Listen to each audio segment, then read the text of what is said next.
From Richard J. Cody Arena in West Orange, New Jersey, this is Seton Hall Pirates Club Hockey. Seton Hall taking on Westchester this evening alongside Pat Corsello. I'm Chris Russo. Seton Hall moving right to left on your screen. That shot steered aside by Sam Nemec. Seton Hall moving right to left on your screen in white jerseys with blue trim. And Westchester, by process of elimination, moving left to right on your screen in purple jerseys with gold trim. This puck played off the end boards and now worked around to the far side. Damon Tozer will hold the right point. Both of these teams, of course, played last night. As the captain, Michael Volpe, centers, and that one was chipped wide by Mike Mascolo. Both of these teams, of course, played last night. They both won.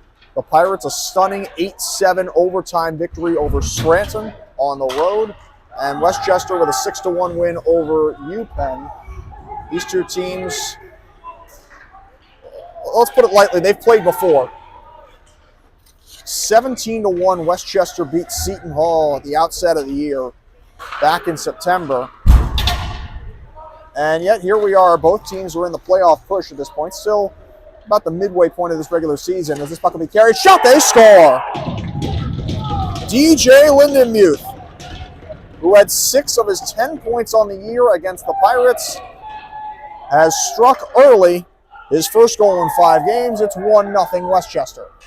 Yeah, not the best start for the Pirates. That's kind of been a theme of the season so far. It's been unfortunate, Chris, but just tuning in here, I apologize for my early camera work. I had to unlock the camera as I do color and do the camera as well. A problem that we've encountered multiple times here during the season. Well, again, you've pushed into it. I mean, we can only do so much. I credit you for even talking while doing this. And we'll switch off during the second period as this shot is fanned on. Pat will take over on play-by-play. I'll head on the camera. We'll alternate. This shot on goal. It trickles loose. They score again. Patrick Brace gets his 6th point against the Pirates this season, his 12th on the year. It's 2-0 Westchester, and the floodgates have opened at just 1:38 of elapsed time. Well, 1:38 already, and 2 goals for Westchester. We saw last time these two teams faced off, it was a 17-1 victory, I believe. The Westchester Golden Rams beat the Seton Hall Pirates. The Pirates obviously hoping that doesn't happen again today. Well, 2-0, 2 goals in 10 seconds, if I wrote that down correctly. And we get a whistle that's not a goal. It's an offside. So the first whistle we have that's not a goal. That's nice to hear if you're a Pirate fan, as this one will come back to center. Pirates 3-4-0 on the year in conference. They got that one of those 3 wins based on the forfeit from Stockton from their ineligibility earlier this season. Officially, that goes down as a 1-0 win for the Pirates. And that was an interesting one, too, because Stockton scored with less than a second left as there's a shot on goal, and that one's saved. Shot was redirected and stopped there by Nemec, who before last night had last played on October 25th, 4 goals allowed on 28 shots in the loss against St. Joseph's on the road. That, of course, a non-conference game. Yeah, Pat, you mentioned very interesting. The Pirates did get that win against Stockton. Stockton's still eligible to play. They just had those wins cleared. Still eligible to play, yet the forfeit because of ineligible players. This one goes all the way down. It goes through Jake Hall, and this will be an icing. So I know it's early, Chris, but one question I have is, already down 2-0 for the Pirates. Is it too early to call a timeout right now? I mean, you know where you are. I will say you've been around this team a lot more this year than I have. You would think there'd be a lot of internal discussion already, knowing what has happened. It looked like it just came out of the zone, and narrowly did. And so it's a delayed offside. It looks like they're not going to call it now. If it gets to 3, I wouldn't be surprised, because that's when things really start to open up and the percentages probably go down further in terms of a chance of victory than any other deficit to deficit change. As this one will be thrown toward the net, redirected just wide on the opportunity from Hall. That one's set up by Joe Paulskill. And a great chance at the deflection there as that one just went wide. Oh, between his legs is Paul. Backhands back in. Ethan Haas will play it, and he'll reverse. Fed along the right wing. It'll be played by Matt Hoai. Matt Hoai with a shot that's redirected wide. Played off the end boards by Matt Romano. Matthew Romano in a tie-up with Hoai. Laid on back to the right point. Here is a shot that's blocked. Loose out in front and swept aside. The initial try from Matthew Cratchwell. This one comes back out to center. Westchester takes over again. It's Monroe. Forced loose by Sam Sleepak. As Pirates try to take over on the forecheck. Getting a little bit in the neutral zone here. Wheeled back in as it's fired to the far side. Levi Jones works it back in deep. Cratchwell to retrieve. Cratchwell entering last night, a 3-game point streak, 2 goals, 4 assists, 6 points. And one of the few players on this team that probably didn't have most of his points against Seton Hall in that one game earlier this year. This one on goal steered aside by Joey Salvador, who we can bring up this evening. This one thrown toward the net, and it'll be covered by the netminder Salvador. So a quick cover by Salvador, a chance for the Pirates just regroup now, as a lot of the pressure has been in their own D zone. Entering last night, Salvador had not recorded a win, 0-4, a 4.93 goals against, although a .915 save percentage, which is a telling stat for him, but also, more unfortunately on the Pirates side, a telling stat for the squad in front. Nonetheless, Pirates still very much in it, still very early in this game and relatively early in this season as they're in the playoff picture. This shot is stopped by Salvador with a blocker. Another chance, and that one's sticked away by Tyler O'Leary. He's able to clear back to center. Played by Johnny Lee and moved up ice for Logan Downs. These are the two guys you need to watch the most. They tore it up over multiple years with the Philadelphia Little Flyers of the EHL and EHLP, and now a very obvious penalty for slashing that will go against Mike Mascolo. So, Chris, we've talked about themes, and I know you've only been here for a couple games now, but once again, another theme for the Pirates this season so far has been the penalties. The penalties have definitely come back to bite this team, and they take another one here. Well, when you give up 37 goals in 7 conference games, it tends to make sense that you'd commit a lot of penalties as well, as that penalty comes at 5:10 of elapsed time. This one will be played. The right circle, shot by Downs, that's blockered away. It may have actually gone flat over the net. Good keep at the left point for a moment. It comes back out to center.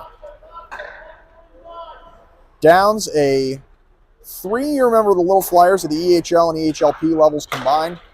Helped them make multiple EHL and EHLP Frozen finals, along with Johnny Lee. Those are two guys who absolutely anchored the organization and very well could have gotten D3 varsity commits. This shot by Lee is stopped and held by the netminder Salvador.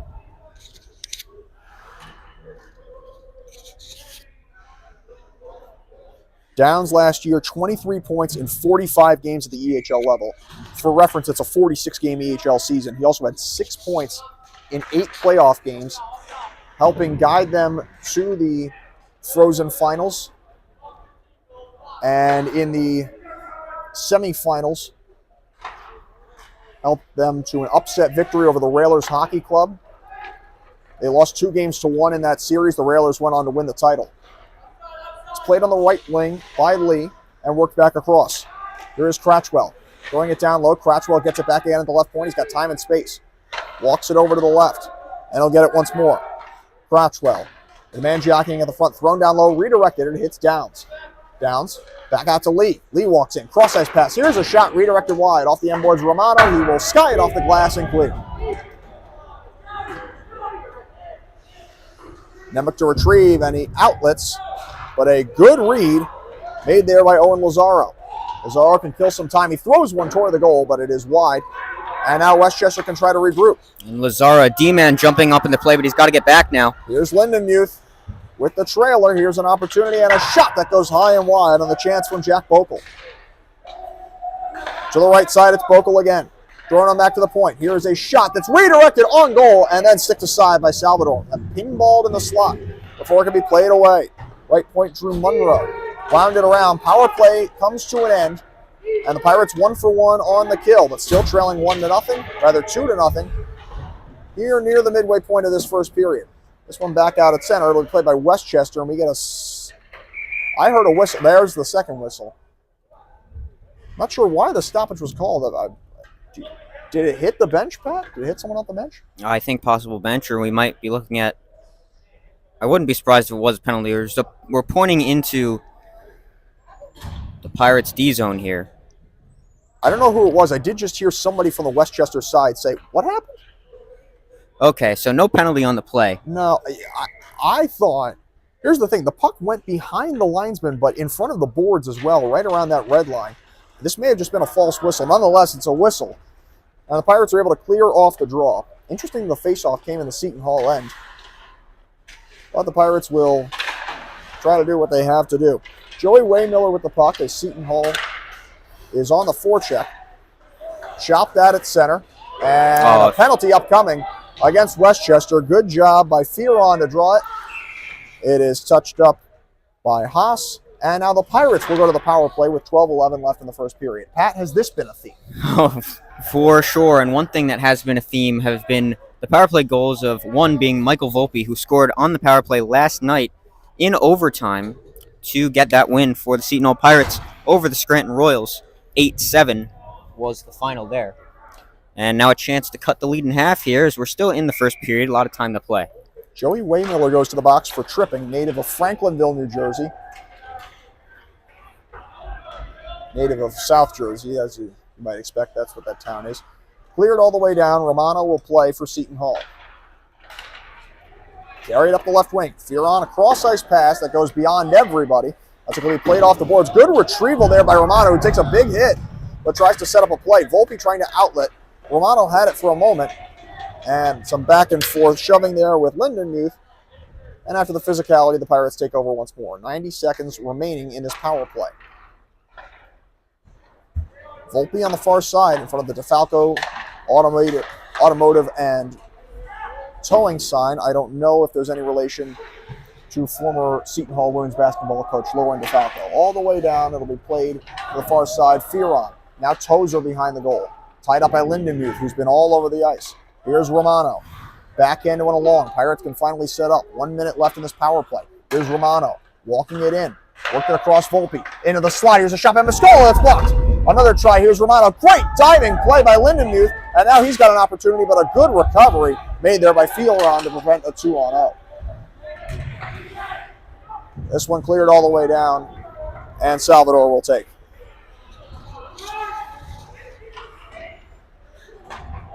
.35 seconds left in this power play and a turnover.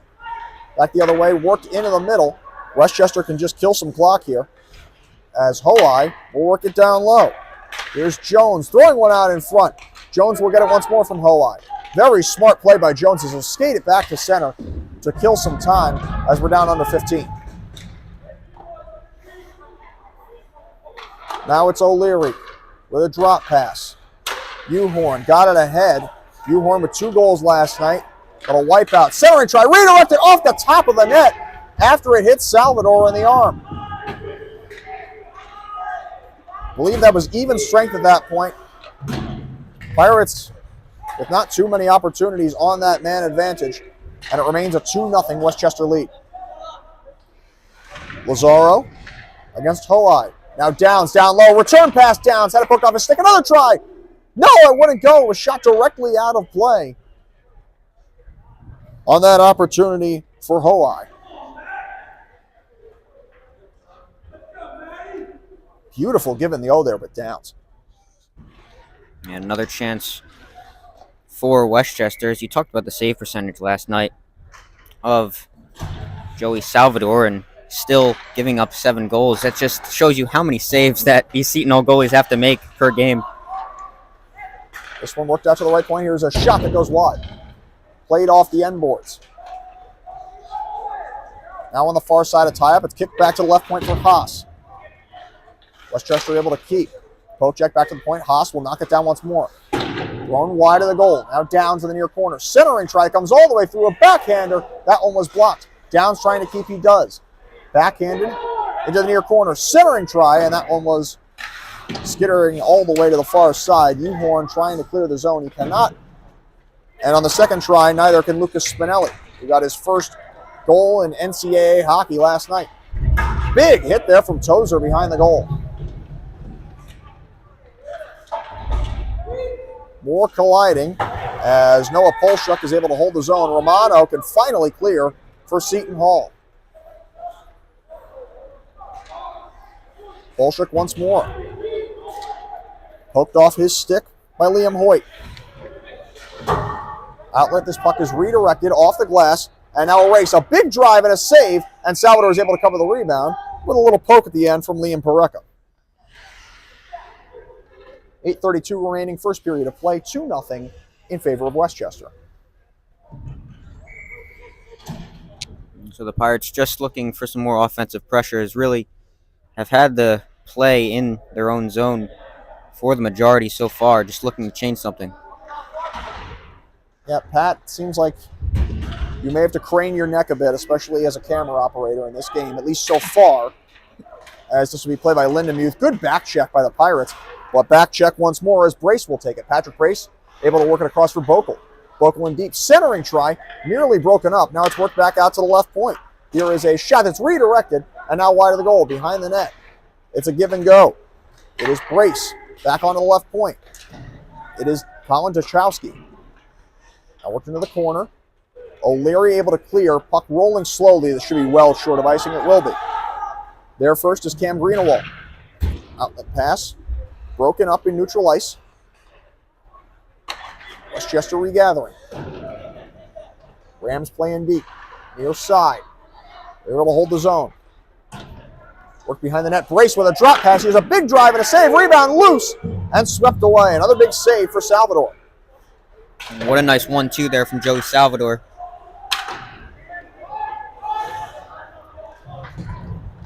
Well, what you can say for the Pirates now is they're weathering the storm a bit. They're on a better, look, it's not hard to do, but they're on a better pace than they were in the last game they played against Westchester. Still very early in this affair. And, of course, this is a building, a centering try, and that one is stopped by Salvador on a bad giveaway and an opportunity for Bobby Catallo. Of course, this building was once the practice facility, for a long time was the practice facility for the three-time Stanley Cup champion New Jersey Devils. That was before they moved into the Prudential Center. This is while they were still playing at the Meadowlands. This one goes down on goal to be stopped by Salvador. And when they were practicing here, of course, before they won the Stanley Cup, they had to go through the New York Rangers. That was the infamous game, the Messier, the guarantee game. A lot of people don't remember that Mike Richter stood on his head after the Devils went up 2-0 and absolutely dominated the first period.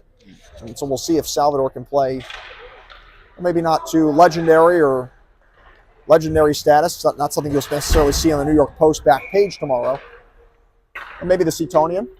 We could see Joey Salvador on the Setonian whenever that does come out. Yeah, Chris, I would probably say it's a lock. Yeah. As for right now, maybe Yutsis will get on there too. Yeah, I don't even remember. Is it weekly? I don't even remember what the Setonian is. Oh, it's there. It's somewhere. But I'm sure Salvador will be on it this week. All right.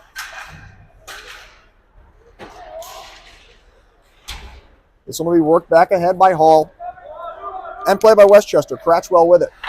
Hand it across. There's Munro back for Cratchwell. What you can say here is the Pirates have done some decent work on the forecheck. Nonetheless, Westchester able to break through. Back the other way, Matt Devine. This one thrown on goal and a save. Rebound, backhanded over the net. That one popped high on the chance from Catallo. Back the other way comes Paulskill. He's able to chip in. Nemec drops off from Munro. Good forecheck pressure there from Paulskill. Out of St. Rita High School. Kept here by Fearon, who had one of the goals against Scranton last night. Now has 5 in 9 games this season. This one thrown to the near side. Good play by Lazaro to break it up. Now a big collision on a reverse hit thrown by Fearon against Cratchwell. One thing of note here, and not to say it's everything in terms of the dominant play by Westchester. This one stopped by Salvador. Seton Hall has 14 skaters dressed. Westchester has 19. That's a huge aspect to this. Yeah, and the Pirates kind of been shorthanded a little bit all season. It seems like all around that Seton Hall Hockey Club has unfortunately been shorthanded, and there's probably certain reasons for that, but you never know. Well, you also pointed out Nick Zumo on the IR. That certainly doesn't help the Pirates at this point. Zumo, who had played 8 games this season. This will be worked back by Will Gorman. Forced to the wall. And we get a stoppage and a penalty upcoming. Against whom, I'm not sure. Well, it'll be a Pirate.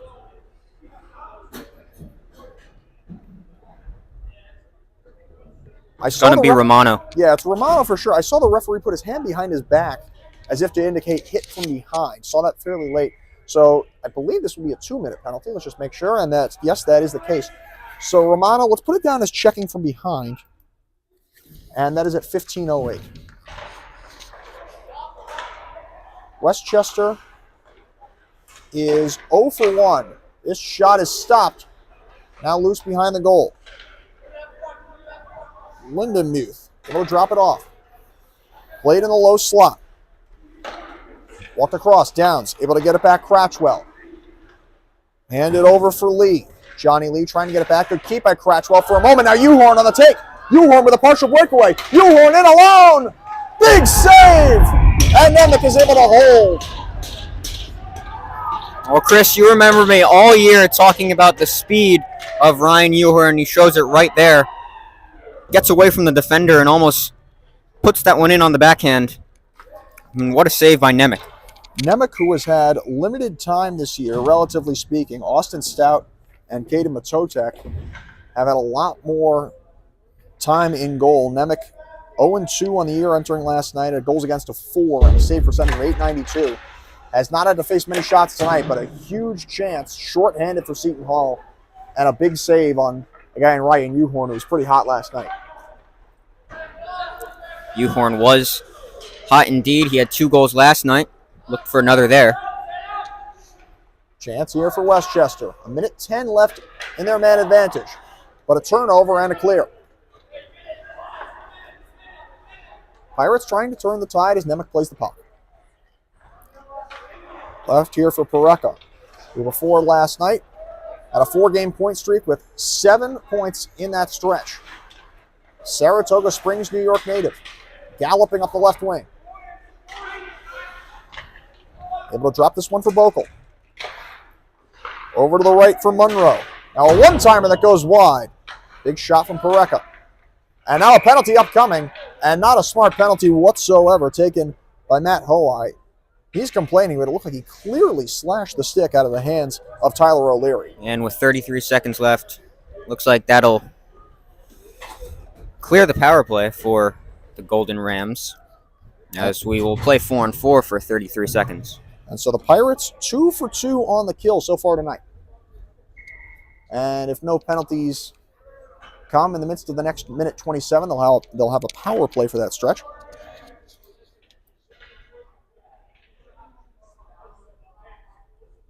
So that's Hoai 2 for slashing at 16:35. All the way down. Tozer is there. Now reversed by Sleepak. Tozer will play once more. 4-on-4. Westchester playing a 1-2-1. Outlet pass just beyond the reach of Uhorn, but this will be well short of icing. And so Lindenmuth will recover. Lindenmuth with the first goal in this game. Brace with the second. Those came 10 seconds apart. Now Lindenmuth with a chance. It rolls off his stick as Westchester is now shorthanded. 1 for 1 on the kill. Good play by Romano. Worked it across. Pirates try to break out. Here's Tozer. Up the left wing. Tozer a drop. Here is Mascolo. Cross ice pass. Here's Romano with a lot of space and time. Walks in and shoots. It goes high over the net. Off the end boards. That one was spiked wide. Volpe couldn't corral it. This one off the glass. Tozer trying to clear. Good keep there by Romano. Now it's taken away. Here's Lindemuth against Tozer. Tozer able to get the inside position. Now another chance. Centering try. Blocked off by Tozer. On brace. Good work there. But Lindemuth is able to recover the puck. Turnaround shot goes wide. And what a play there by Damon Tozer. Now Mascolo steers himself right back into traffic. But the Pirates can try to break out. However, they're in the midst of a change. Romano with Volpe and Fearon trailing. Centering try. No, it wouldn't go. Big save by Nemec. And we get a stoppage. A broken stick as Spinelli was at the front of the net. I don't believe there will be a penalty. No, credit to the Pirates there on that sequence. Had a good chance in their O-zone, but hustled to get back was Tozer on the 2-on-1 there. So credit to him. And the Pirates kept it going as now another chance with 1:52 to play. See if they can get one here. Tozer all the way from Calgary, Alberta, a second-year Pirate, or third-year Pirate, rather.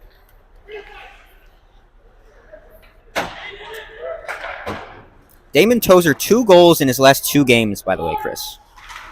There's only 2 goals of the season at that. He has broken out as of late, as has Uhorn, we mentioned. But the Pirates need some right now, trailing 2-0 as their power play comes to an end. So each team 2 for 2. Drop pass for Uhorn. Uhorn spinning away from everybody, still holding the puck. Throwing it back to the left point, Lazaro with a shot on goal, and that was stopped by Nemec. May have been stopped just short of him, as a matter of fact. Weaver is screened as he was. Logan Downs will take it. Downs going through everybody. Downs, cross-ice pass, they score! Noah Polshek. With 57.5 left of the period, all the work done by Logan Downs. A beautiful finish, and 3-0 Westchester. Oh, Chris, just when you think that the Pirates are getting in a groove and creating some offensive chances, letting one in late here in the last minute of the first period. Now down 3-0.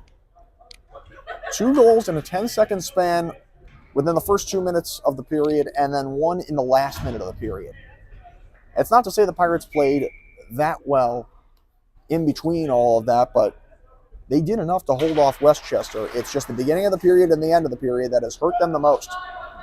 Still very early in this game as Toreka dances around a hit attempt from Romano. Theron is able to get the puck back to center. Races after it, but a good retrieval by Monroe. This puck worked around Tozer, a centering try blocked off by Romano. Tozer on the far wall. Chip pass, knocked down. Play back at center. Here's Downs again. Downs trying to dance his way through. Downs around Romano. He's in on the backhand. Score! Logan Downs gets his 4th goal against Seton Hall on the year. And just 37.3 seconds later, it's 4-0 Golden Rams. And just kind of unraveling for the Pirates now. And you just kind of got to get out of these last 20 seconds and regroup and get ready for the second period. Is now a 4-0 lead for the Westchester Golden Rams. And we mentioned before 17 goals against the Pirates last time out. Pirates hoping that doesn't happen again, obviously, here. Well, the Pirates on a better pace, but they were on a far better pace before this last minute. It was 2-0 Westchester. It is now 4-0 as the Golden Rams will take this one-day intermission. And there will be much discussion in one dressing room, probably not so much in another. And kind of just to end off that period, I would say the Pirates really just, they, like I said before, they got to regroup. They let it unravel in the first period, and they got to have at least a solid period and score a few goals in period number 2. Even if it's 1 or 2, you got to just chip away now at this lead that Westchester has. Well, it's 4-0, but it's still early. After one period of play, 4-0, Westchester in front. We'll return in just a moment.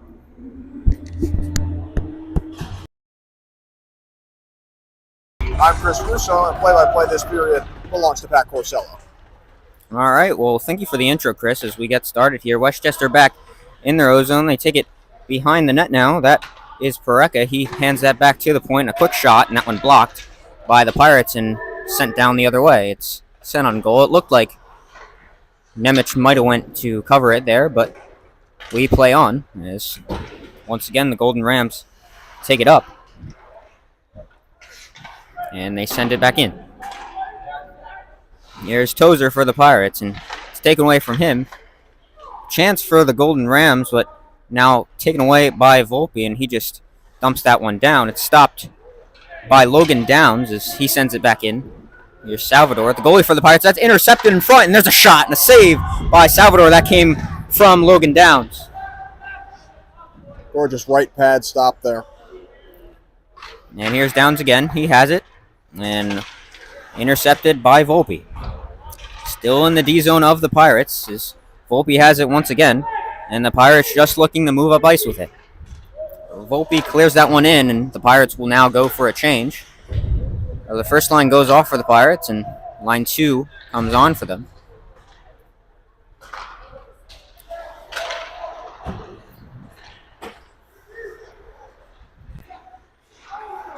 Playing on line 2, I believe that's Uhorn, Spinelli, and looks like Jake Hall. As O'Leary has it for the Pirates, it's taken away once again. It was taken away by Lindenmuth there, as he has it. Boarded by Uhorn, is centered, in another goal. As it's 5-0 now, as the Westchester Golden Rams have scored their 5th goal of the contest. And just looking to see who will get the credit. Looks like Patrick Brace will get the credit for the 5th goal for these Westchester Golden Rams. Had 5 points in his first game against Seton Hall earlier this year. A goal and 4 assists. Made up the bulk of his 11 points this year. Well, a great centering pass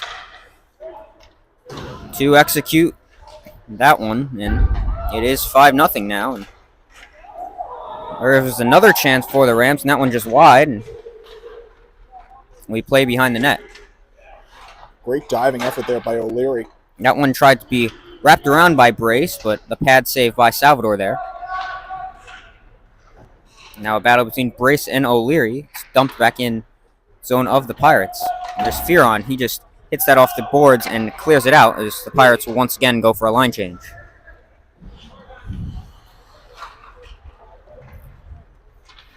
Pirates have had a couple of good back checks this period. Fearon, O'Leary, mostly Tyler's, but it's just a matter of getting puck possession.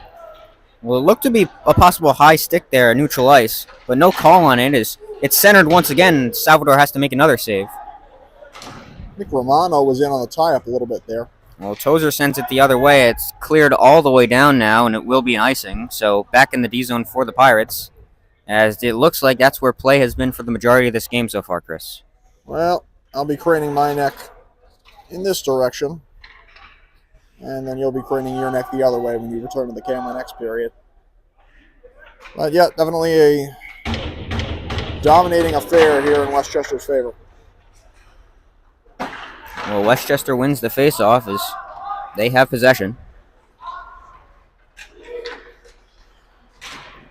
Now taken behind the net, bodied by Romano as the Pirates attempt to get it back.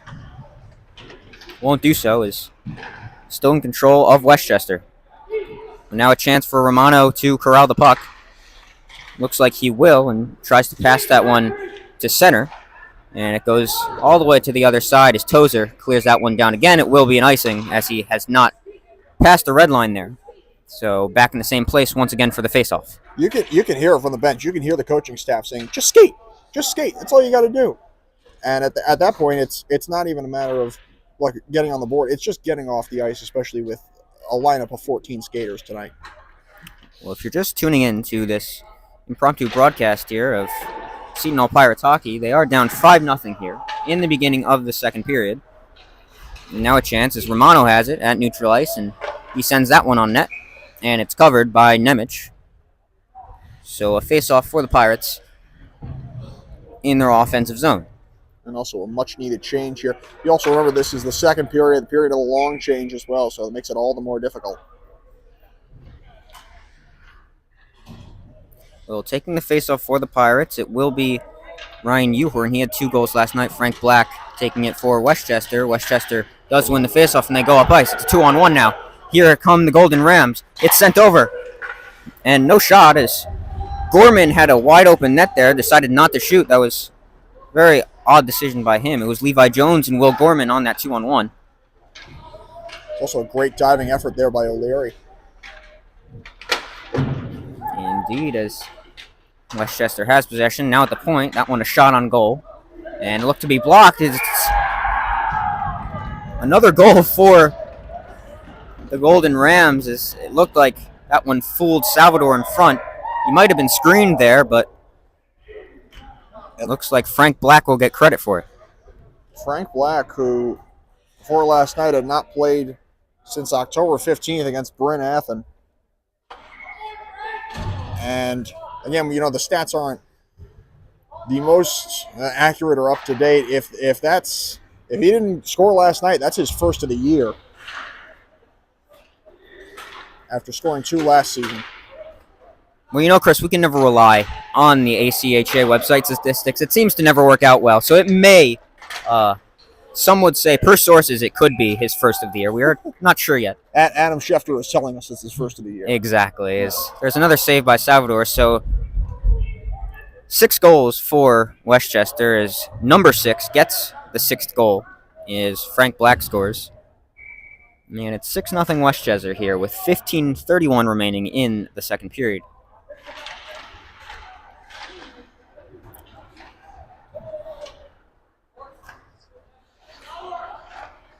There's Tozer behind the net of the Pirates. He gets that one to Romano, and Romano gets it to Fearon. Possible chance for the Pirates is 3-2 now, as the Pirates have numbers. Quickly, here's Fearon. He takes a shot. That one blocked. And now the other way go Westchester. You skate up with it. Drop pass. Nobody there. And it's cleared out of the zone.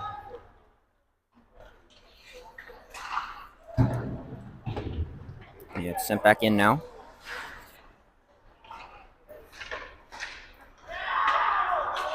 Now the Pirates get it back. Here's Fearon. Fearon a backhand pass to Mascolo. Mascolo can't handle it.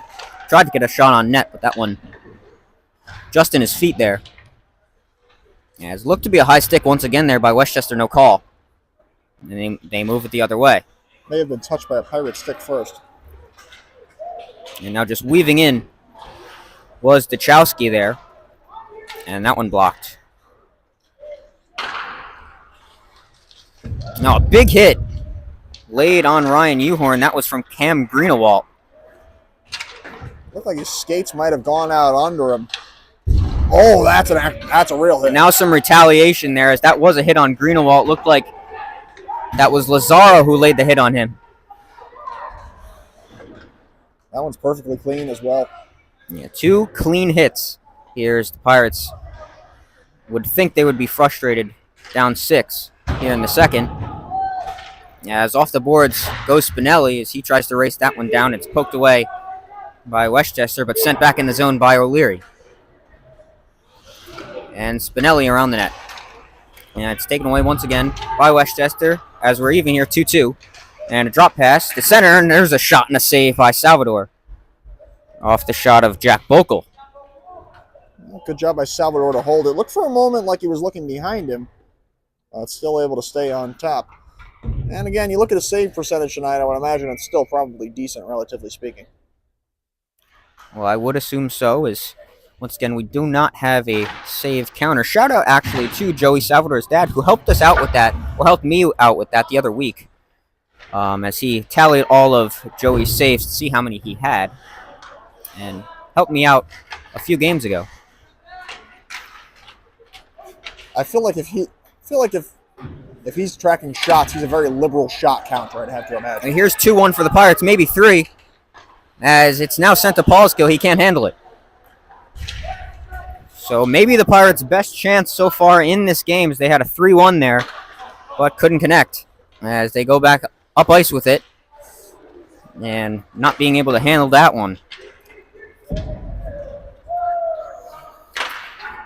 And looks like Jake Hall might be down there as he limps over the bench. And we'll see if he stays. It looks like he will. As in the last minute or so, the Pirates have created a little bit of offensive pressure. Just can't handle the puck. As now skating up with it once again are the Golden Rams. Tried to center. That one is blocked with the stick. And now here's Sleepak. A little bit of a deke. He sends that to the fellow freshman Spinelli. Spinelli gets the center and a big hit. Laid down there by Lindenmuth.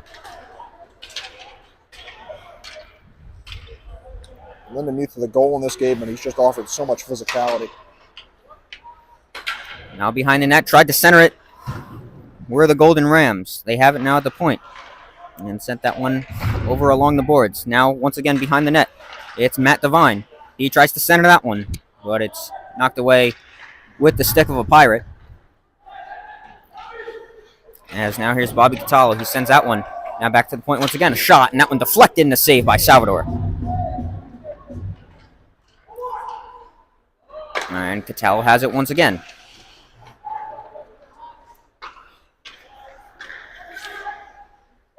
Now just great puck movement here by the Golden Rams as that one is blocked.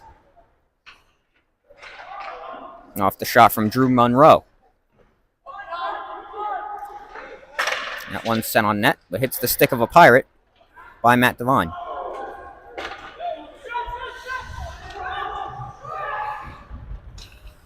Big break there for the Pirates. That puck going on goal. And sent on net, and just an easy save for Joey Salvador there. As 10:50 remaining in this second period, the Westchester Golden Rams up 6-0 on the Seton Hall Pirates. Pirates have had chances. They've had a couple of good looks. We saw the potential 3-on-1. We saw the U-horn breakaway. And it's just the puck possession has been so heavily in Westchester's favor. So Westchester wins the faceoff again. A big slap shot on goal, and that one a save off the pad of Salvador. And Theron just clears that one out with the stick.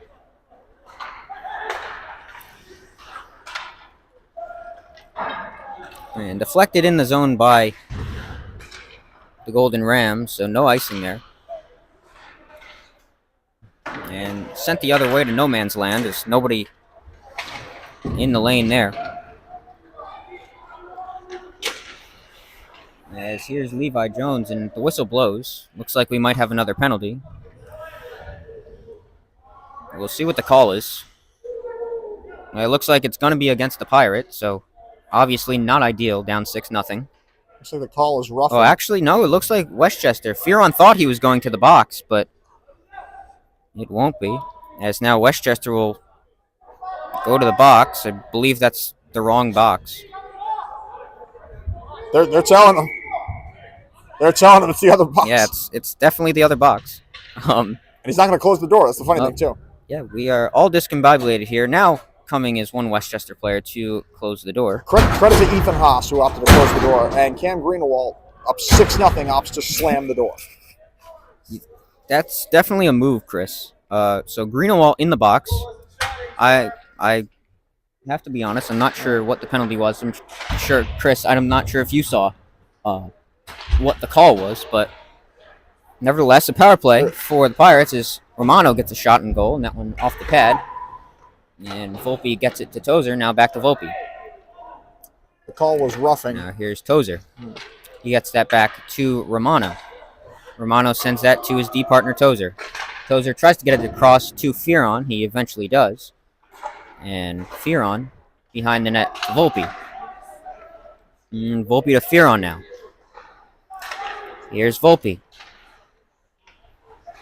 He has it right behind the net. Gets that back to Fearon, and they play catch with the puck. Go in?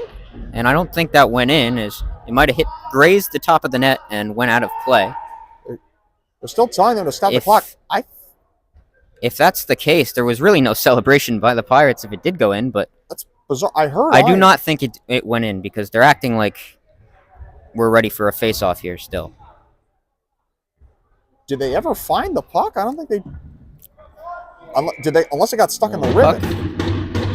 No longer exists. It looks like we'll drop the puck here as Muscolo wins the face-off for the Pirates. It's Fearon now. He sends that back to Romano. Romano goes to center, and he takes a shot. That one just wide. There's a rebound, and Volpe couldn't handle that one. That's a remarkable tie-up there by Monroe. Here's Mascolo. Nice pass there to Tozer. Tozer takes a shot, and that one a pad save. The rebound by Fearon, a save. And now another shot, and that one a save. And Mascolo, a couple chances there. As here's Romano now.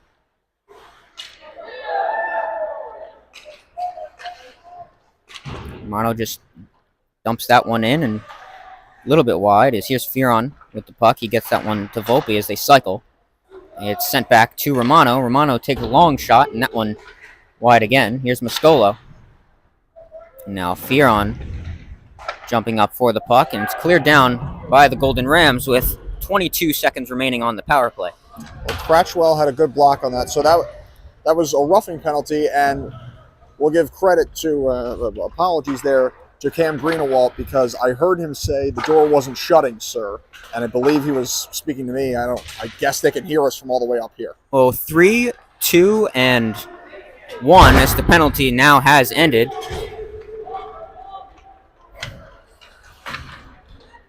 And it's dumped down by the Pirates as the penalty is up, and it will be an icing here with 8:02 remaining. Again, some very good looks from the Pirates, but some brilliant goaltending there from Nemec with the time that he's gotten, and a couple of great defensive plays. Big block out in front from Cratchwell on a couple of good opportunities. Yes, there was a big block in front. I believe I was on the shot of Mascolo. Mascolo did try to get the rebound off of that one, couldn't handle it. Scola and Volpe both had some good looks there on that one. It was a solid power play for being down 6-0. The Pirates had some good movement there, as Westchester controls behind the net. Tried to center that one, but bodies there for the Pirates, as they still have it, and that one a shot on goal, a save by Salvador. It's still loose. Now another shot, and that one blocked.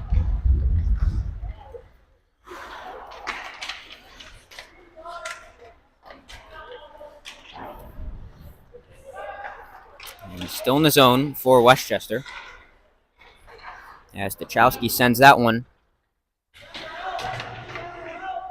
to Liam Pareca. There's Dachowski. Pardon me, that was Pareca. He has it, and that blocked by Pirate.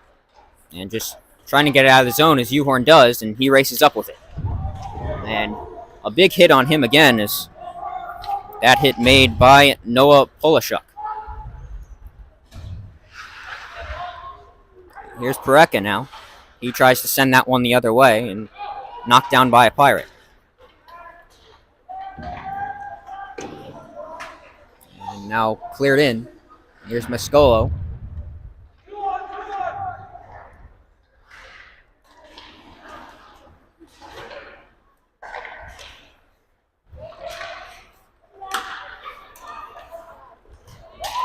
There's a little bit of a collision there. It was between Romano and Pareca, as the Golden Rams have it.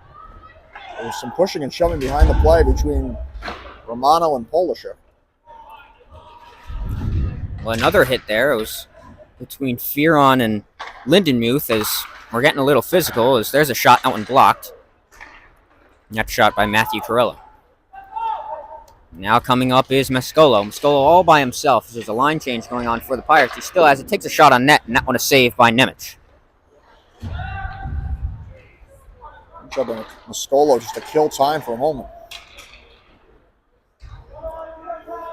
Here's Carella. He has it corralled behind his own net. And Uhorn, a backhand pass, and tried to get that one to Jake Hall for the one-timer. But fanned on it was Hall. Now the other way for the Golden Rams. An open man just a little too far. But they still have it. Is once again passed into no man land. And another shot and goal, and that one a save by Salvador. That one was just a perfect bounce as it went right onto the stick of Brace, already with a goal in this game. But a good stop there by Salvador with the arm. And good rebound control, able to cover before any Rams could get further. Well, Salvador has been very solid for the Pirates all season. So has Joey Utsis. Pirates down now, 6-0.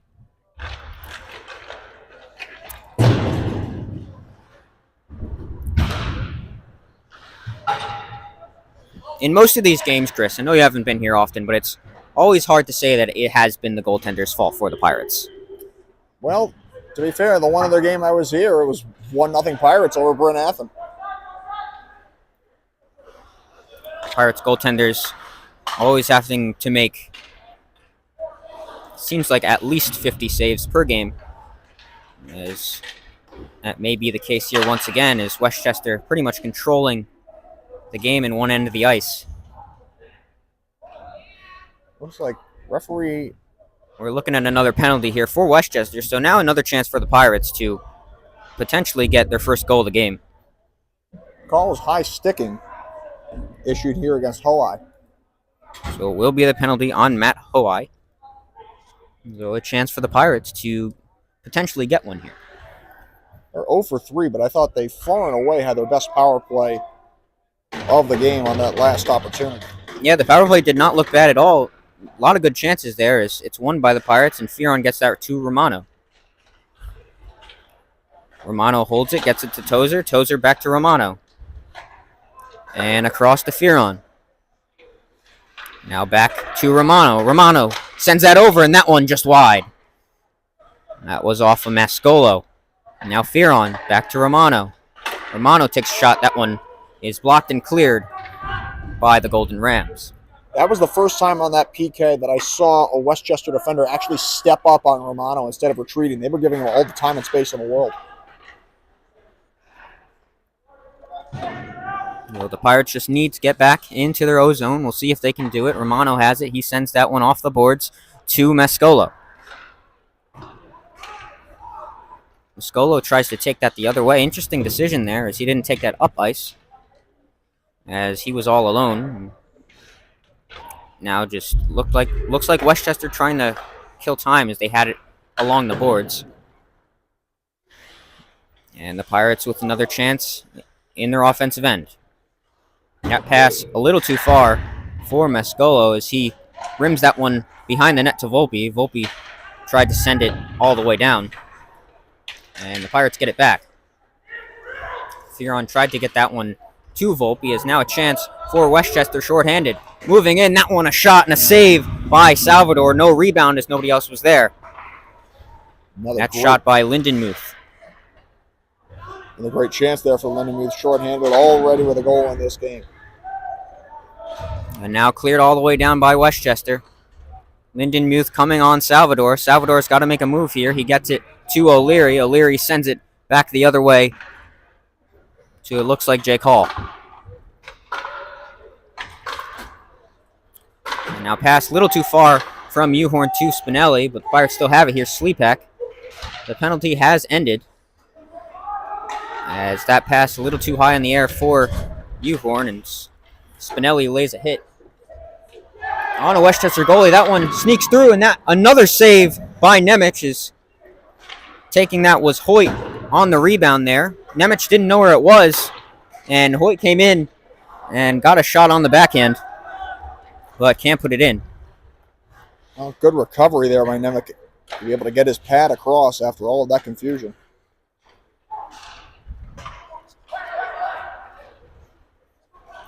A move now as Patrick Brace, one of the goal scorers for Westchester, tries to put it through his legs and can't do it there as we're just jammed up now in the corner. And now cutting inside and now taking a shot there was Colin Dachowski.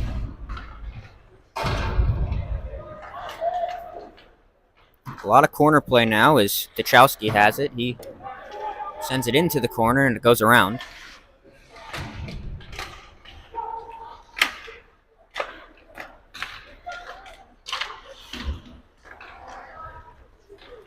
And still now moving are the Golden Rams. Here's Brace. He gets that one to the point, and a big slap shot is wide. That one is shot by Joey Weinmiller.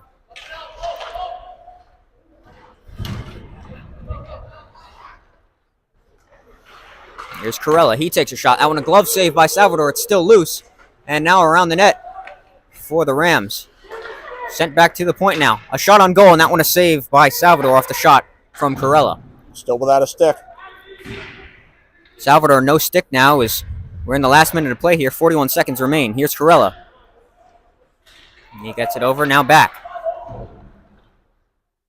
It's sent around. As the Pirates just look to clear, it is called for an icing. And will it be, as there's 23 seconds remaining. And no icing call. As the Pirates a chance now, it's intercepted by Fearon. Fearon tries to get that to Romano. And the Pirates still have it, as here's Volpe. And it's poked away. There by Weimiller. Volpe has it now, with 4 seconds remaining.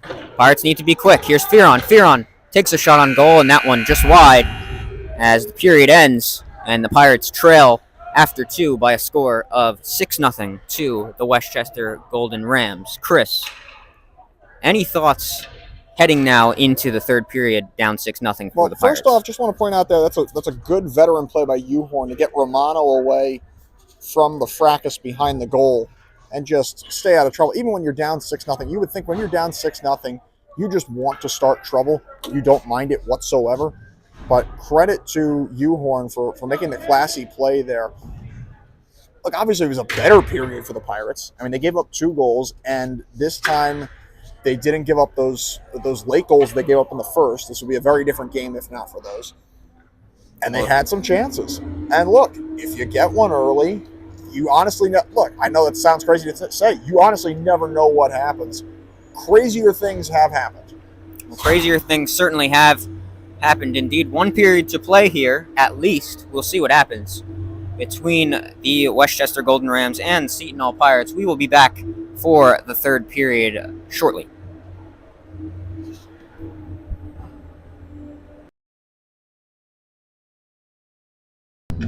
By Joey Salvador.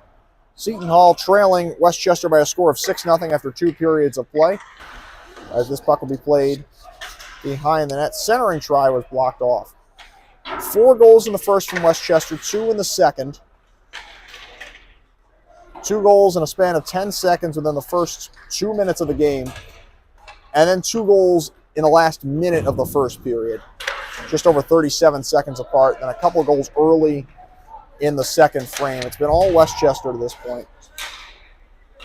Not to the extent that Westchester dominated that 17-1 affair at home between these two teams back in September, but it has still been a big edge for them. Nonetheless, still some time, you never know, as Westchester carries the puck across the Seton Hall blue line. Losing an edge for a moment is Liam Poreka. He goes to retrieve, he's tied up, and now a 2-on-2 back the other way. Here comes Jake Hall up the left wing. He shoots, this one is blocked. Very underappreciated in all of this. Very good defensive game for Westchester. Westchester's pretty much played at both ends of the ice perfect in this one. The Pirates really got to get going early because obviously down 6 goals here, and you only have 18 minutes really to tie this thing up, so you got to start getting pucks on net quick. The Pirates have had some chances. The volume not necessarily huge, but they've had a couple of good chances in this game, 2 or 3 perhaps. Ryan Uhorn got stopped on a breakaway by Sam Nemec at one point. The Pirates had a 3-on-1, and then an opportunity was fanned on. There was one bouncing puck that nearly went in on Nemec last period. But a lot of puck possession for Westchester as this one goes out of play into the Seton Hall bench. So we'll get a stoppage with 17:50 to play. And the Pirates really, especially on the power play, didn't look bad in that second period, giving up the goals, which that's not ideal. But when they were on the power play, they had good puck movement. So if they can potentially draw a few more penalties, there's a big hit here, and looks like we have a couple. Well, that's a shot up high by Fearon. Look at a little cross check to the head of. And we're going to have a penalty here, Chris. Yeah, to the head of Bokel while he was down. A little shove after the play, understandable, and I'm surprised nothing more will come of this. It'll be cross-checking. against Fearon. You could hear someone from the Westchester bench say headshot. It'll be 2 minutes for cross-checking at 2:25 of elapsed time. Yeah, and honestly, Chris, I can't even blame Fearon for that penalty. It was a hit up high onto his head, and he just retaliated. And unfortunately, the ref only saw one of those, but Fearon in the box. Well, he bounced off the hit a little bit. It looked like there may have been head contact. I don't know if it was necessary. I don't know if that was the principal point of contact, but true, understandable. This shot, they score. That took 6 seconds for Matthew Cratchwell to strike. I don't believe that was deflected. Well, 6 seconds in the 7th goal for the Golden Rams here is now 7-0. Is this game just kind of running away from the Pirates? Believe it or not, that's the first power play goal in this game for Westchester. Pirates have been very good on the penalty kill. But at 5-on-5, not been particularly great. Westchester does score on the man advantage for the first time. That comes at 2:31 of elapsed time. That goal for Cratchwell, native of Sewell, New Jersey. Sewell, New Jersey. I believe that's actually where Johnny Gaudreau's from. You know what? I don't think he's from Sewell. He's right by there. He was from, as this one's blocked off. So Johnny, I believe, was actually from, it was not Sewell. I believe it was, I know it was Kearney's Point. It was right around there. It was one of them. He was born in Kearney's Point, I believe. It was Voorhees, if memory serves me correctly. But right in the area. I was going to say, actually, I thought you were going to say, and this I'm pretty sure is accurate, that Tony D'Angelo, yes. Sewell. Tony D'Angelo is from Sewell. And those are two very, very different people. And, well, this one goes down for an icing. So, Pat, I don't think I ever told you, actually, but I've actually been involved with a couple of different very, very small tributes, and sort of externally involved.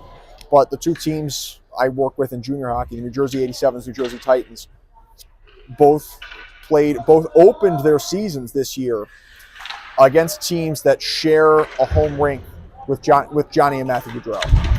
It was an incredible experience. The 87s took on the Philadelphia Hockey Club as this one went straight out of play. 87s battled the Philadelphia Hockey Club early on in the year. It was incredibly emotional. Philly Hockey Club got a big win. And then the Titans took on the Philadelphia Rebels, who Matthew had actually assistant coached. And not to mention, Matthew was also coming back. Matthew had never made it to the EHL, played in the ECHL, which was very big. Of course, that is a major, there's a big minor league, and does have, a lot of their teams have NHL affiliates. But he was also coaching at Gloucester Catholic, their alma mater. Really good program down in South Jersey in the Philly area. And I can only imagine it's going to be a very short amount of time before Hollydale Ice Arena is renamed in their honor. And that was fairly recently too, right? That Matthew was coaching. Yeah, that very, very recently. And then of course it was only this past summer that the two of them were taken from us. This shot goes wide. We play back again. I can only imagine the impact. Look, these guys had a huge impact on hockey in New Jersey, but of course it's also South Jersey. This is Westchester. Now Westchester is, bordering around central Pennsylvania, depending on how you define it. But so many of these guys are local. These Westchester guys, so many of these guys played for or are fans of Philadelphia Flyers, Philadelphia hockey, that whole group. And I can only imagine how that loss hit them. Yeah, it's definitely tragic. Is this season really, in all of hockey, in the entire hockey world, a tribute to both Johnny and Matthew Gaudreau?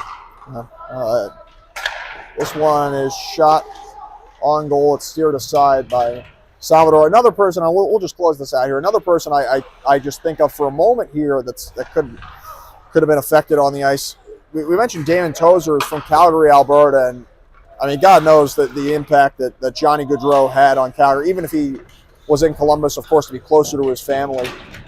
for the years he spent in Calgary, he has probably had the most impact anyone has had on that franchise, at least since Jerome McGinley left, and probably the largest impact an American has ever had on that Alberta on Calgary. Absolutely stunning what he has done and what he'll continue to do even though he's no longer with us. That shot by Johnny Lee is stopped and held by the netminder Salvador. And Chris, I know we're talking a lot about Johnny Gaudreau here, but also Johnny, a player who was particularly important to me, is one of the smaller players, I guess you can say, in the NHL, and someone who, as a smaller guy myself playing hockey, it's not easy. I got to be honest. Being a smaller guy, people doubt you a lot, and I know Johnny Gaudreau got doubted a lot, and that was really one of the players I looked up to while I was playing myself. So, rest in peace to Johnny Gaudreau. Yeah, one guy that always came to mind for me when he thought of smaller guys was this. I thought this play was offside. Shot by Lee is deflected away. What a great play by Lazaro. One guy I always thought, another one that came to mind for me, obviously not on that level of Gaudreau, who won the Lady Byng, was a great scorer. Nathan Gerby was another guy that came to mind for me, and another guy who did play briefly in the Rangers minor league system. One of the smallest players of all time, Nathan Gerby was. 5'6", if memory serves me correctly. Yes. Yeah. Now on skates, that is. Yeah. It looks like on skate, really. The inverse of Sedano Charles. Looks like Tyler Fearon will go off. Hopefully this is an equipment issue.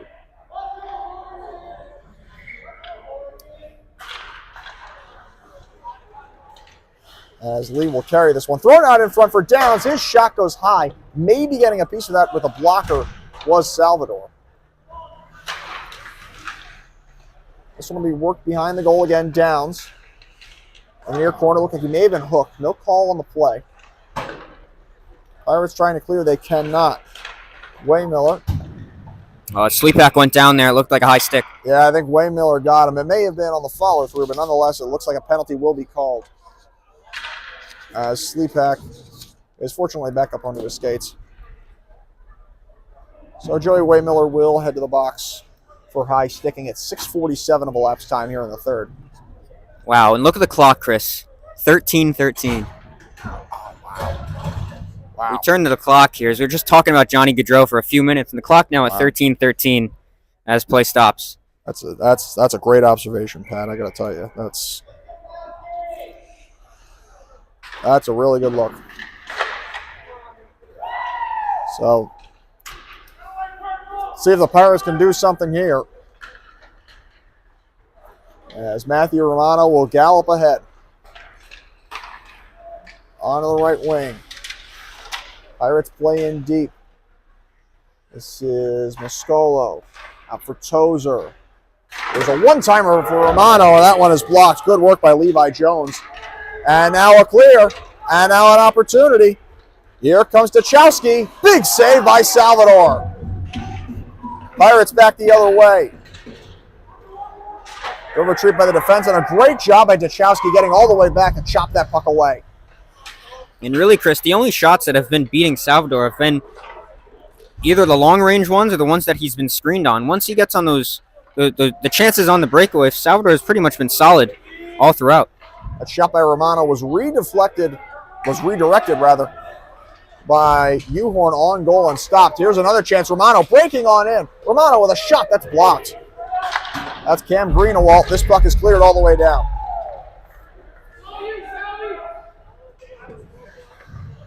This one off the boards. That one goes off of Tozer back out to center.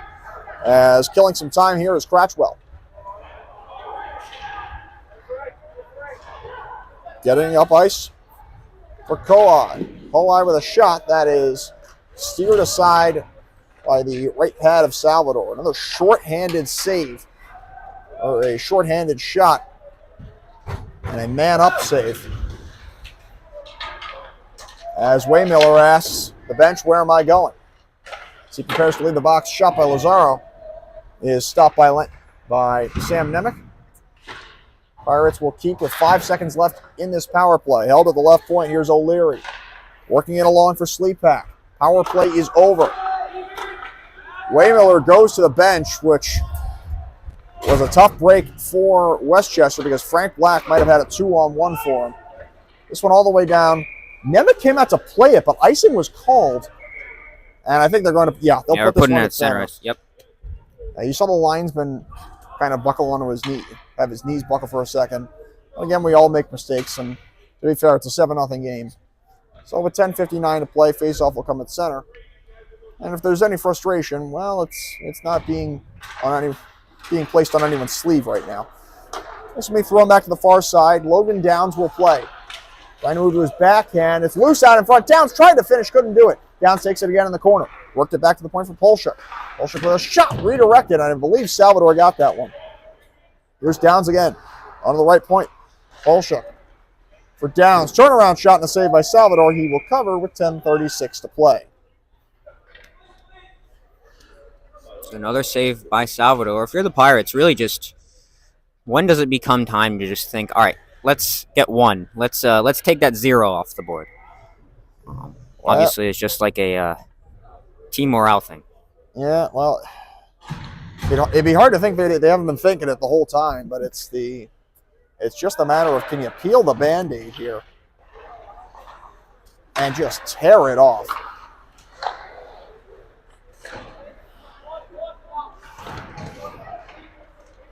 The killer is, let's say this finishes 7-0. What hurts more, 17-1 or 7-0? Because it's almost a toss-up at that point. Yeah, that's like it's a 1A, 1B question there. Which one's, would you rather be shut out or would you rather lose 17-1? I got to take the shutout, honestly, because 17-1 is, it's something. In this particular instance, though, it may not be a 1A, 1B. It's more like an infinity Y and infinity Z. Exactly, Chris. As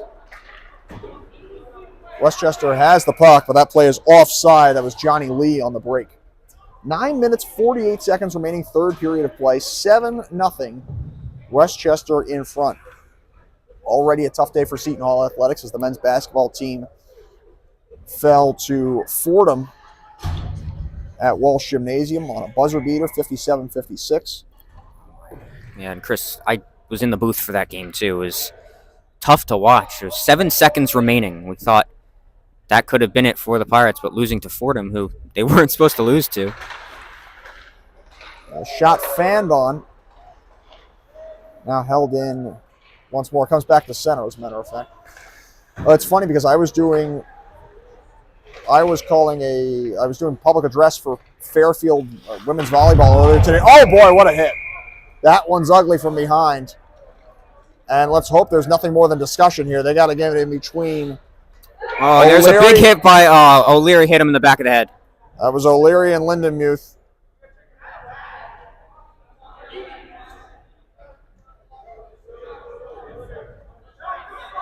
And I think because of that, they'll both be escorted to the penalty box. O'Leary's getting taken out. I think they're both getting taken off.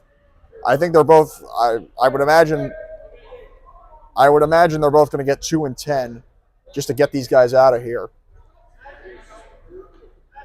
It sure seems that way. I think both of them right now going to the locker room. You see one of the coaches say, I know you're frustrated, but that's, said that's so stupid, and then maybe say in other words that may not be particularly family friendly, as Lindenmuth goes off as well.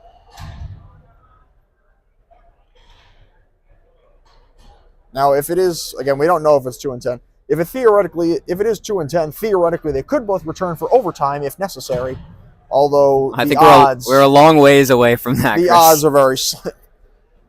Well, Volpe did come off the bench, go talk it over. So I guess just seeing what the call is. Yeah, you got Volpe talking with Levi Jones. Again, we don't have a public address announcer. I don't expect to find out what has happened. I think the real question is, are we going to see 5-on-5 or are we going to see a 5-on-4? I would imagine we'll see even strength here unless one player got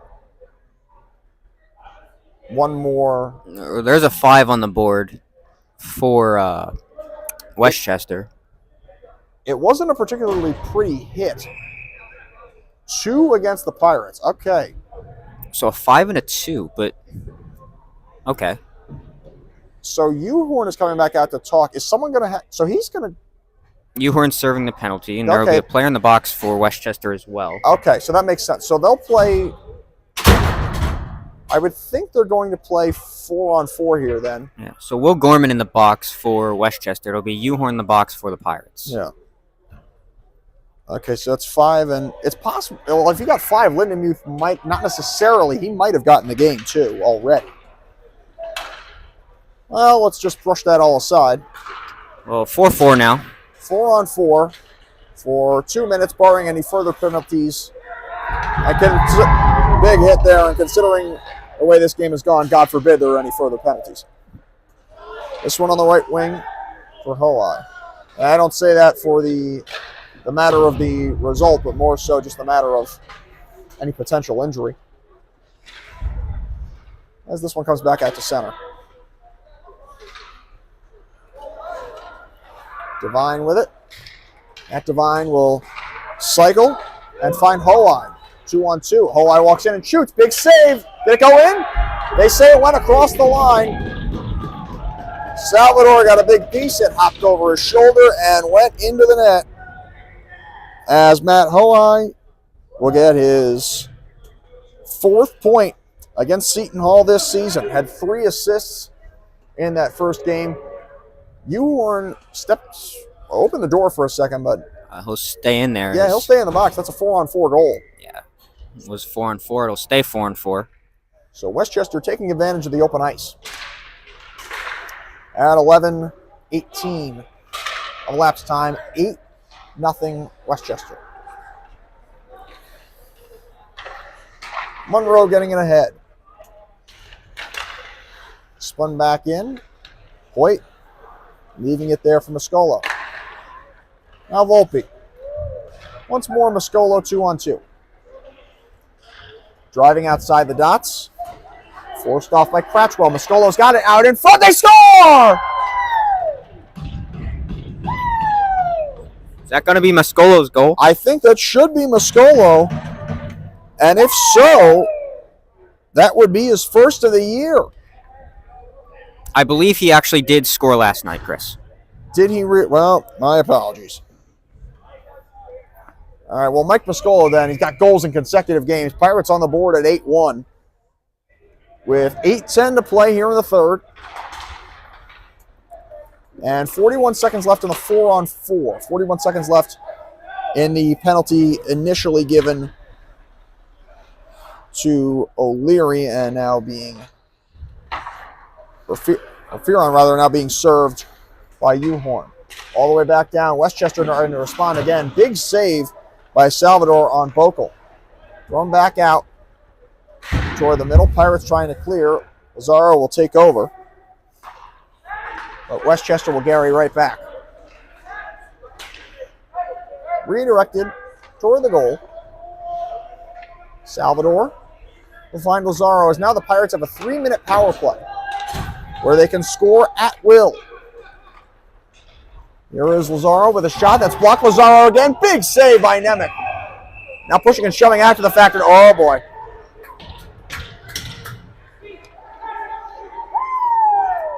Lazaro might have got an extra shot after the whistle there. The Golden Rams not happy with him. And Lazaro just got an unsportsmanlike conduct penalty issued by the referee in that near corner. Stuff getting a little rowdy now. As Lazaro not going to the box, it looks like he's going back to the locker room. That's another player down for the Pirates. I just read the referee's lips. I'm pretty sure I saw him say slashing and 10-minute misconduct. Well, Pirates bench getting pretty short now. It might be a chance for maybe Jeremy's son to get on the ice. And he is on the ice now as he races to the box. Well, you can say he got ice time for a second. And Jeremy's son has been on the ice tonight. As 53 will go in the box and give me a little wave. Thank you, Jeremy's son. Well, we can be honest. You're roommates. We'll point that out now. I do live with Jeremy's son. Very helpful when it comes to information on the team. How much information he'll want to share tonight? Well, not sure.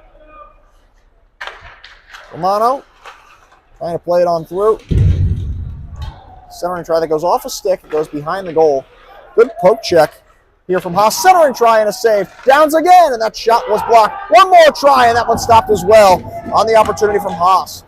Haas with a great forecheck here. He's got Downs all alone. Good block there from the Seton Hall defense. So because of that penalty, and now Downs all alone. Big save, still loose, and chopped away. Because of that penalty, we're back at 4-on-4, and the Pirates will have the vast majority of that 5-minute power play taken away from them. Downs on the outside, centering try, and that goes behind its intended target, Pareca. Oh, what incredible puck control from Downs there. He's just skating all over the ice. He takes another shot now. That one high and wide, but still. Downs just incredible puck control. Carrion on the right side, moving to the backhand. Going down on the play is Duchowski. He slid into the goal. Credit to Salvador, who actually stopped him. This shot is blocked. It goes out of play. That was Tozer on the block from Downs. He gets a pat on the back from him. And a stoppage with 5:58 left in the third.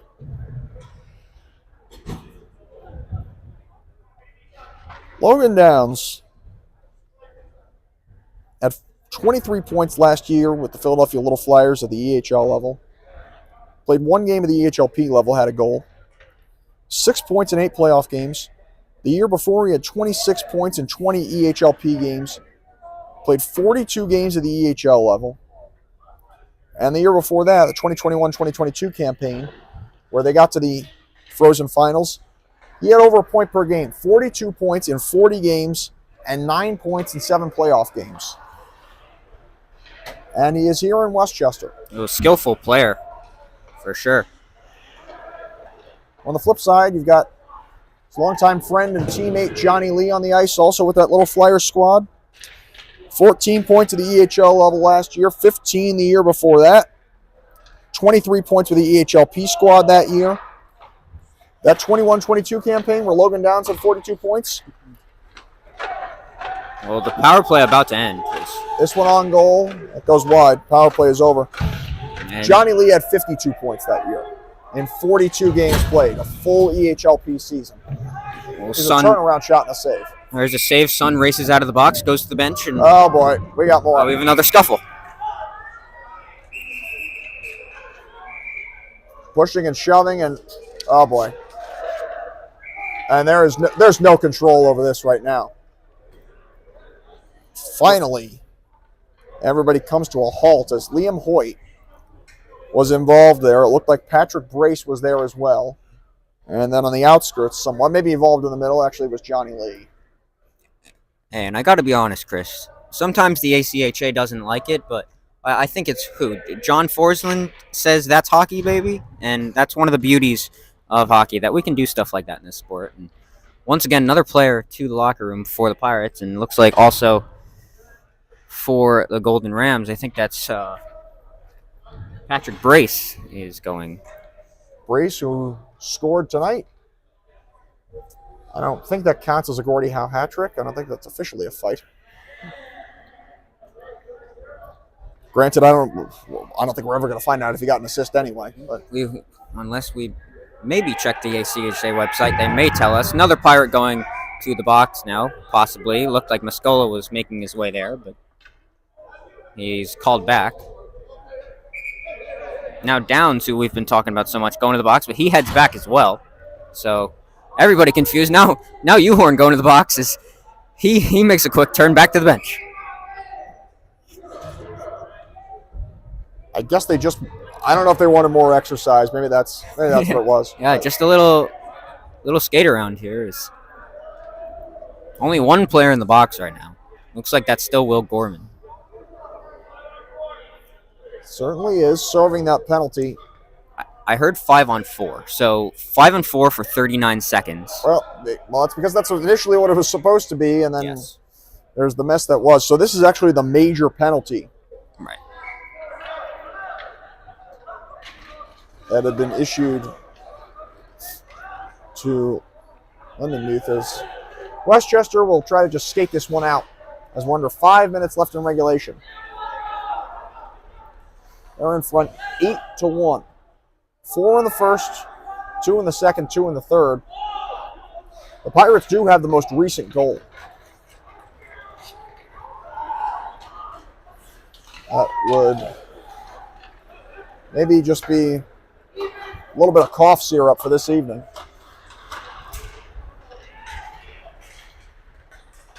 As Volpe will gather and clear in. Power play over.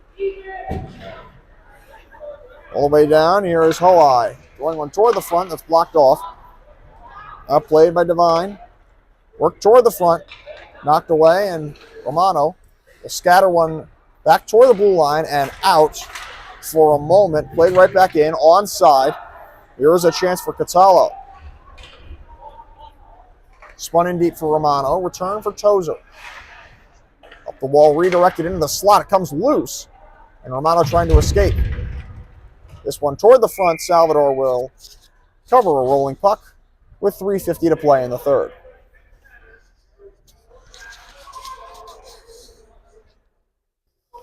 This is a Westchester squad that, in all likelihood, will improve to 4-1-1 in the conference year and get to 9 points. Pirates still in the playoff picture at this moment. Even if they drop this game, which it seems like they should, they'll be 3-5, have still 6 points, and be, as far as we know, depending on any other games around the league, 5th out of this 8-team league. You need to be within the top 6 to make the playoffs.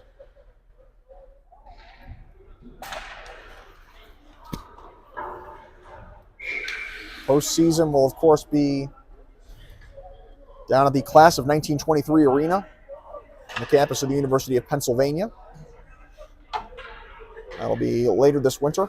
The defending champs, UPenn, won last year. Millersville and UPenn at the top. If memory serves me correctly, I believe we called the game last year where the Pirates beat UPenn in a shootout here, and not in this rink.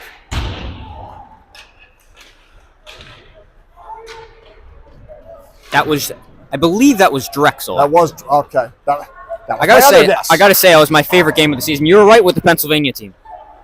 They're mostly Pennsylvania teams. That's the thing. So there's a chance the other way. Backhanded try by Haas, and he couldn't connect on a good setup. Here's a backhander and a save on the try from Gorman. With 3:07 left here on the third.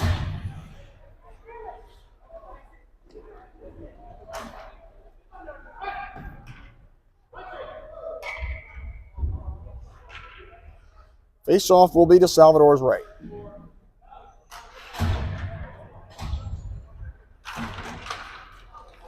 Rams win the draw. Drop pass to the left point to Chowski. The Harleysville, PA native shoots, and that's gloved by the Liverpool, New York bred Salvador. 2:58 left to play as we are just shy of 11 p.m. Eastern Standard Time.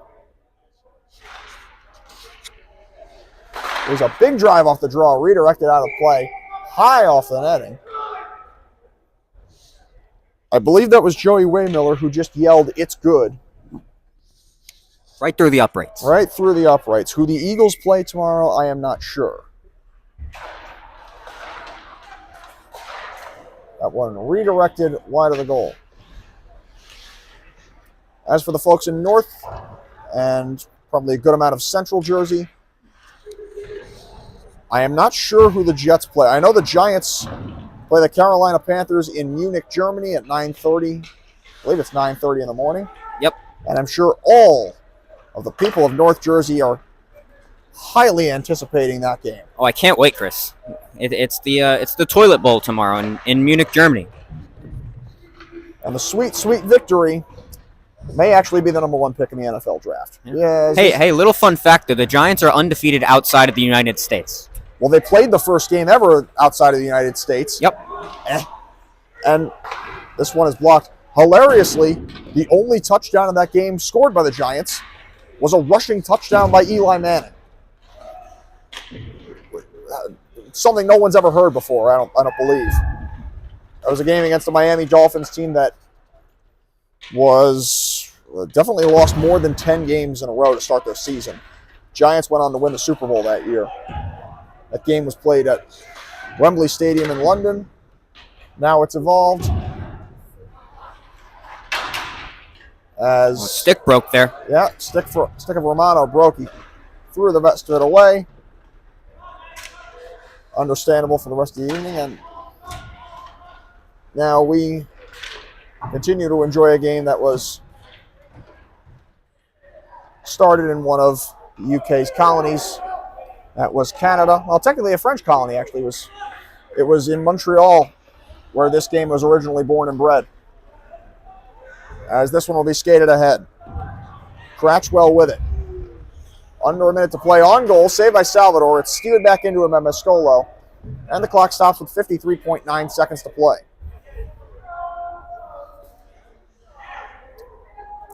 Pat, very interesting thing, actually. You may not realize, New York is the most successful city in terms of championships just from the Big Four sports leagues. Is that true? Well, yeah, it makes a lot of sense. And now, to be fair, this would be true beside the point, but I'm also factoring in New York baseball giants, Brooklyn Dodgers, when they won titles here. This one goal, big save, and a cover for Salvador. Oh, yeah. Well, if we're talking about time. Well, yeah, we're just throwing in a few of those. But that's with or without, though. Second would technically be Boston. However, if you factor in all the Montreal teams that won the Stanley Cup, even in the pre-NHL era, then the city of Montreal is second on hockey alone. Wow. So hockey playing a big factor. Yeah, it's a fascinating little tidbit. The shot past that one is stopped by Salvador on the try there from Catallo. Cross ice pass. This one threaded through to the right corner as we're under 15 seconds to play. There's a big one-timer and a save by Salvador. This shot goes wide. Westchester cruises again. This time by 7. But a win is a win. 8-1, the Westchester Golden Rams all over the Seton Hall Pirates here on this November evening from Richard J. Cody Arena in West Orange, New Jersey. It's just amazing, Chris. It's amazing how in the span of 24 hours you can score 8 goals, win in overtime, and then give up 8 goals on your home ice. It's just obviously some you don't want to see, as an 8-1 loss here for the Seton Hall Pirates. Well, we can be frank, and if you're watching, we sincerely thank you for doing so. I know you're not watching because of us. You're watching because probably you have a family member, a friend, a boyfriend perhaps on the team, coaching the team, something to that extent. But we do thank you for tuning in, for listening. We know it does make an impact. And this will be it for me this year. I've only done 2 games this year because of my schedule being limited with the Titans and certain other things. But, Pat, just on a sentimental note, just want to thank you for what you've done here. And I know Lord knows it's not easy a